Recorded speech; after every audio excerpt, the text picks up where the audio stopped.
هلا حبايبي، شلونكم؟ شو اخباركم؟ اليوم حبيت اشرح لكم على الطائر البوم فينيش. طبعا مثل ما تشوفون هذا اللون العسلي اللي هو بعد اجمل من طائر البلاك، اللون الاسود.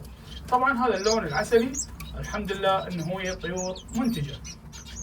طبعا الطائر البوم فينيش يحتوي على انتاج وفير، وخاصه بانه هو يكون منعزل وحده مثل ما تشوفون بخانه واحده.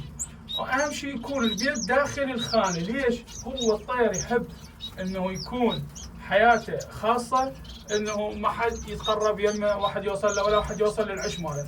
طبعا الحمد لله سوى جوا 5 بيضات، وان شاء الله راح يعطينا انتاج. وبعد يحتاج دايات، واذا انت تريد ما تخلي دايات فماكو اي اشكال. مثل ما تشوفون الحمد لله الانثى اللي هي راقده على البيض، وهذا الفحل الذكر. التميز بين الذكر والانثى حتى لازم من نخلي 2 اناث او 2 ذكور ويتاخر بالانتاج. طبعا اكو فروقات، اكو فروقات، بس هل واحد راح يقدر يعرفها هاي الفروقات؟ مو كل واحد راح يقدر يعرف هاي الفروقات. كل الصعبه تكون اللي افضله انه انت تنطي وقت لنفسك تعزل الذكر عن الانثى. مثل هسه انه تشوف الذكر حلقته لونها ازرق، والانثى اللي كانت هسه اذا قدرت تطلع اي الانثى مثل ما تشوفوها اللي هي تقدر انت تميزها بالالوان الحلقات حتى تعرف بين الذكر والانثى، حتى انه من يصير عندك مشكله بالانتاج وما يصير عندك مشاكل. الفحل يكون مغرد، يعني حاله حال الفنجس وحاله حال باقي الفينيشات. هذا الفرق بين الذكر والانثى. طبعا هل انت اليوم تريد تعرف مثلا الفحل هل هو كامل مجهز؟ اكيد، لان هو بس الفحل. هسه اريدها تطلع لكم حتى تشوفون ما شاء الله، حتى تعرفون انتم مثلا هسه احنا كمربين نباوع على الطيور نعرف انه هاي ذكر وانثى، نعرف. بس تشوفون هو ما شوف الطير ما شاء الله حنين. الطير هو اصلا حنين ويحب الافراخ مالته، يحب البيض ماله، خاصه اذا انت سويت له استقلاليه واحده. لان الطير فد جبان واجتماعي وجبان كلش، طبعا يخاف كلش يخاف. والافضل انه تكون عمليه التزاوج هي هاي الصحيحه، ما اخلي له عش خارجي او فشي وضايقه وكسه افتح عليه ومن شنو، بس انه اتاكد انه البيض سليم، واتاكد انه هو البيض انه هو شاب، حتى ما ياخذ عندي وقت طويل. خلاص انا ما عندي اي اشكال، ان شاء الله اخليه براحته، راح يعطيني افراخ وراح ينتج وما بي اي اشكال. هو الطير اذا تخليه يرتاح خاصه بالخانه لفتره طويله وبعدين تخليه له عش، يكون افضله بعد افضل. ليش؟ لان هذا الطيور تحب انه هي ترتاح وتظل هي متأقلمة على بكار مالتها.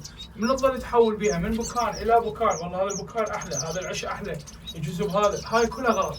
بس خلي اول شيء يستقر بالبكار ماله، يحفظ البكار ماله، وراه خلي له العش وشوف الانتاج.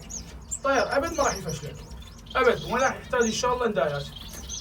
ونرجع ونقول الذكر يكون مغرد، حتى لا نجيب احنا اليوم 2 نثاية او 2 فحله وتصير العمليه التزاوج غلط وما عندنا اي انتاج.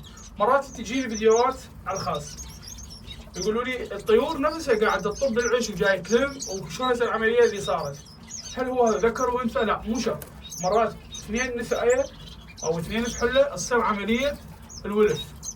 الطيور مرات تتوالف فتطب العيش وتلم 2 عيش وانت كل ظنك انه هذني فحل ونجيه، بس مو شرط. مرات فحله تسوى هاي العمليه، مرات اناث تسوي هاي العمليه. هاي الطيور اذا زافت فتسوي هاي العمليه تكسب الاناث، بس هي مو شرط، يعني مو ذكر وانثى.